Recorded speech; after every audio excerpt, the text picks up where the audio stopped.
Salam sejahtera bagi kita semua. Emana kembali hadir dengan podcast pembahasan firman Tuhan.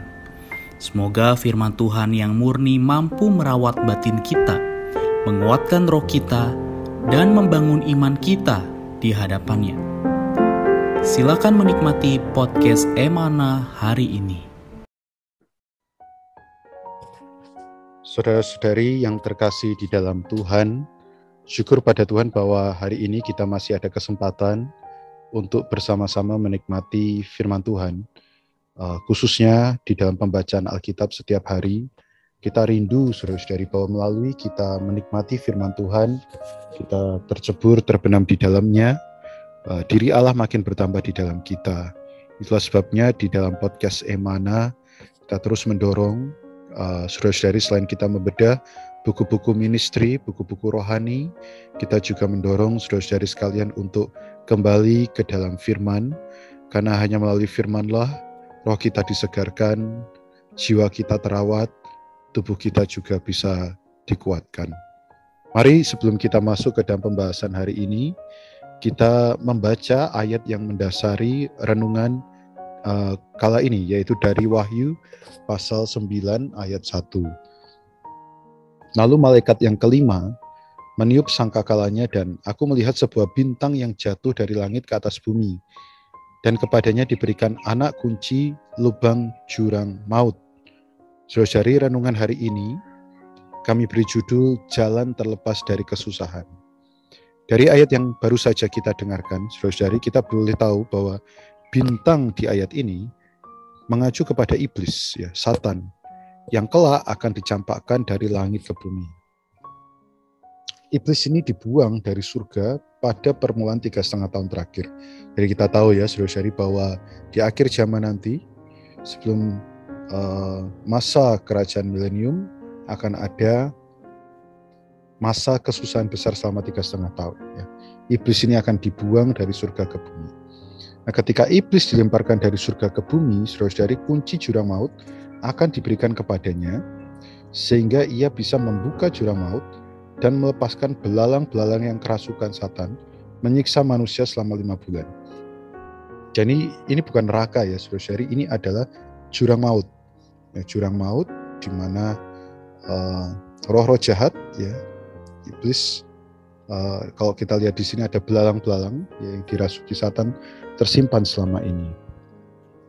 Nah, pada awal kesusahan besar, yaitu paruh pertama dari 7 tahun yang terakhir, iblis akan dicampakkan dari surga ke bumi dan secara serentak, ya, antikristus, raja dari belalang-belalang jahat yang kerasukan Satan, akan dilepaskan dari jurang maut dan naik menjumpai iblis.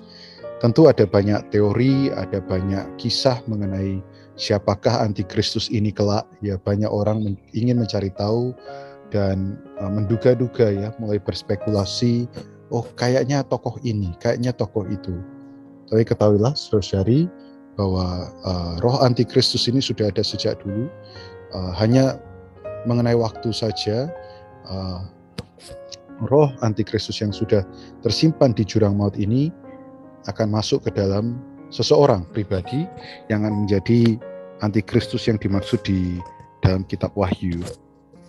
Nah, sekalipun mereka akan datang dari dua arah, yaitu iblis dari atas, antikristus dari bawah, tujuan mereka sama, yaitu menyiksa manusia yang diciptakan oleh Allah.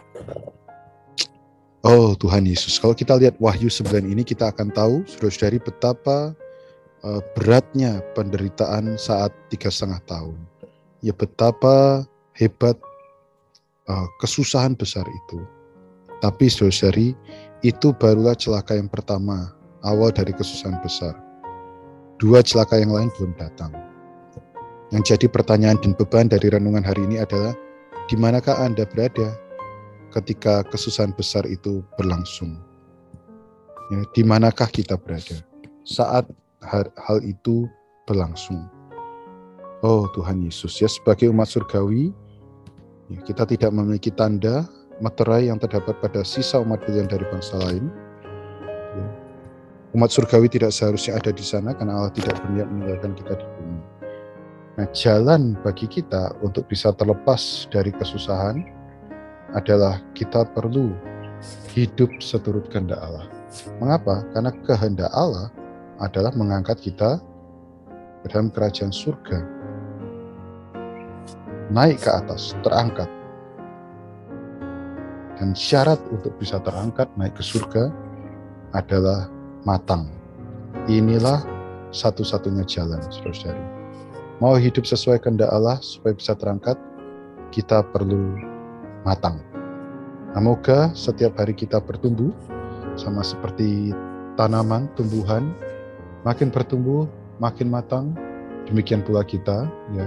Waktu tidak banyak, rebutlah setiap kesempatan yang ada untuk dimatangkan. Maka kita akan terlepas dari kesusahan yang ada. Tuhan Yesus memberkati, saudara-saudari. Mari kita berdoa, persembahkan minggu yang baru kepada Tuhan. Semoga dari sini Tuhan ada jalan untuk mematangkan kita. Tuhan, terima kasih atas kasih setiamu. Tuhan, kami tahu Tuhan bahwa kami masih jauh dari tingkat kematangan yang sesuai standar-Mu. Namun kami juga percaya kehendak-Mu adalah supaya kami matang. Karena itu kami meminta padamu Tuhan. Oh Tuhan, melalui setiap perkara kami tidak melewatkannya begitu saja. Setiap situasi yang sudah Kau atur adalah supaya kami merebutnya menjadi kesempatan supaya kami boleh matang. Kami serahkan satu minggu ke depan ke dalam tangan kuasa-Mu. Di dalam nama Tuhan Yesus kami berdoa. Amin. Tuhan Yesus memberkati. Amin. Sekian pembahasan firman porsi hari ini. Sampai jumpa di podcast berikutnya.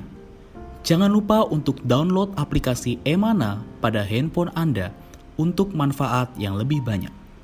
Tuhan Yesus